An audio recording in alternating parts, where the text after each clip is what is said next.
अन्ततः दर्शकवृन्द सागर र कान्छीको यसरी भेट हुने भयो।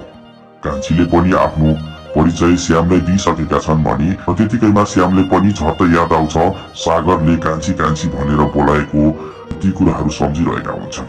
दर्शकवृन्द अब आउने श्रृङ्खलामा के आउँछ त त्यसको थोरै चर्चा गरौँ।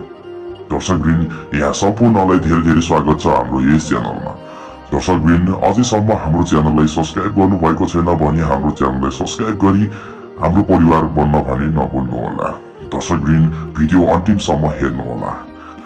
अन्ततः दर्शकवृन्द कान्छीले पनि आफ्नो छोरीलाई स्कुलबाट फर्काउँदै गर्दा चटपटे बेचिरहेको देख्छिन् र त्यतिकैमा कान्छीले पनि सोध्छिन् कि मैले पनि मेरो छोरीको भविष्य गराउनको लागि यस्तै व्यापार गर्नुपर्छ भनेर कान्छीले पनि चटपटे बेच्ने निर्णय गर्छिन् र चटपटेको सामान लगेर टोरीबारीको बीचमा हिँडिरहेका हुन्छन्। यता भने सागर टोलाइरहेका हुन्छन् र श्यामले भन्छन् के हो तेरो अनुहार त न्यास्रो भइरहेको छ, तेरो पात पूजा नै बिग्रियो कि क्या हो भनेर श्यामले भन्छन्। र केही समयपछि सागरले पनि भन्छन् श्याम बरु हामी काठमाडौँ गइहालौँ। कतै कान्छी भेटिहाल्यन् कि पुलिसले पनि केही पत्ता लगाइहाल्यो कि हामीले कल गर्यो भने हाम्रो नम्बरमा फोनै लाग्दैन, यता टावर नै नदिने भनेर सागरले भन्छन्। त्यतिकैमा श्यामले भन्छन् हेर के त अब भने चाँडै काठमाडौँ गइएला जस्तो छैन। अब मैले बिहे गर्छु, त्यसपछि मेरो बिहे बोझ खाएर तेरो टेन्सन मुक्त गरेर चाहिँ हामी सबैजना काठमाडौँ जानुपर्छ भनेर श्यामले भन्छन्। र सागरले भन्छन् होइन के कुरो गर्छस् हो, तैँले काठमाडौँमा त्यति धेरै केटीहरू घुमाइस्, ती केटीहरूलाई के गर्छस् त भनेर सागरले भन्छन्। र श्यामले भन्छन् त्यस्ता केटीहरू त छोडिदिने हो भनेर श्यामले भन्छन्। यता भने पदम हडबडिरहेका हुन्छन्। यस्तो अवस्थामा बुढी माउ पनि माइत गएर बसिरहेका छन् भनेर भनिरहेका हुन्छन्। त्यतिकैमा कान्छी पनि घरमा पुग्छिन् र पदमले भन्छन् बहिनी आइपुग्यो, ल ल बस बस भनेर भान्जीले उचाल्छन् पदमले। र त्यतिकैमा कान्छीले पनि भन्छन् दाइ मैले माथि स्कुलको नजिकै चटपटे बेच्ने निर्णय गरेको छु, अब उतैतिर कोठा लिएर बस्नुपर्छ भनेर कान्छीले भन्छन्। बहिनी पनि नचाहिने कुरो नगर भनेर दाजु बहिनी बीच कुराकानी भइरहेको हुन्छ। त्यतिकैमा पदमको श्रीमती पनि आएर कान्छीसँग माफी माग्छिन्। मागिसकेपछि सबै परिवार मिलेर बस्ने योजना हुन्छ र साँझ पर्छ र पदम पनि आफ्नो कोठामा जान्छन् र कान्छी पनि आफ्नो कोठामा सुतिरहेका हुन्छन्।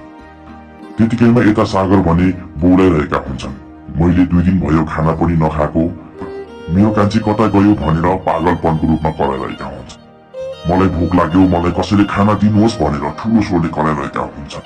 र त्यतिकैमा कान्छी पनि आफूले बेच्ने भुजा लगेर सागरलाई दिने लाग्दा कान्छीले सागरलाई चिन्छिन् र चिनिसकेपछि तपाईँ भनेर कान्छीले भन्छन्। सुरुमा त माया गरे जस्तो गरेर कान्छीले बोलाउँछन् तर सागरले अँगालो हाल्ने लाग्दा तिमी मलाई छोडेर कहाँ गयो भनेर सागरले अँगालो हालिसकेपछि कान्छी रिसाउँछिन्। तपाईको घरमा त्यति राम्रो श्रीमती हुँदाहुँदै म जस्तो विधवा नारीलाई तपाईले नजर लगाउने भनेर कान्छी रिसाउँछन्।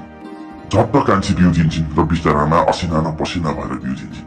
मैले कहिले पनि नसोचेको जो मेरो हुन सक्दिन त्यो मान्छेले मैले किन बार बार देखिरहेको छु, अबदेखि यस्तो सोच्नु हुँदैन, मेरो छोरीको भविष्य बनाउनु भनेर कान्छीले भन्छन्।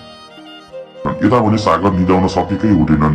कान्छीको यादमा पल पलमा सम्झिरहेका हुन्छन् ती विगतका दिनहरूलाई र श्याम पनि टोलाइरहेका हुन्छन्।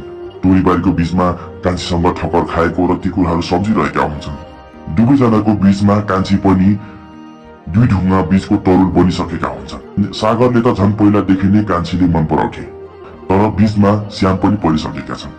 एका बिहानै भइसकेपछि कान्छी पनि चटपटे बेचिरहेका हुन्छन् र त्यतिकैमा श्याम पनि गइपुग्छन् र श्याम गइपुगेपछि श्यामले पनि चटपटे माग्छन्। चटपटे खाँदा खाँदै कान्छीको परिचयहरू खुलाउने कोसिस गरिरहेका हुन्छन् श्यामले। त्यतिकैमा श्यामले पनि परिचय त दिनुहोस् भनेर भन्छन् र कान्छीले रिसाएर भन्छन् म कान्छी हो भनेर भन्छन्। त्यतिकैमा यो श्रृङ्खला सकिन्छ। दर्शकदिन अब भने कि श्यामले घरमा आएर सागरले बताउँछन् त या त सागरले काठमाडौँ लगेर जान्छन् त। दर्शकबिन त्यो भने अर्को भागमा देख्न सकिन्छ। दर्शकबिन हामीले दिएको जानकारी प्रति तपाईको कुनै सल्लाह सुझाव भए तलको खाली कमेन्ट बक्समा लेख्न भने नभुल्नुहोला। दर्शकबिन तपाईहरु कान्छीको फ्यान हुनुहुन्छ भने यो भिडियोलाई सबैले शेयर गर्नुहोला। दर्शकबिन आजको यो छोटो भिडियोबाट पनि बिदा हुन चाहन्छौ, हेर्दै गर्नुहोला हाम्रो च्यानल। हस्त नमस्ते।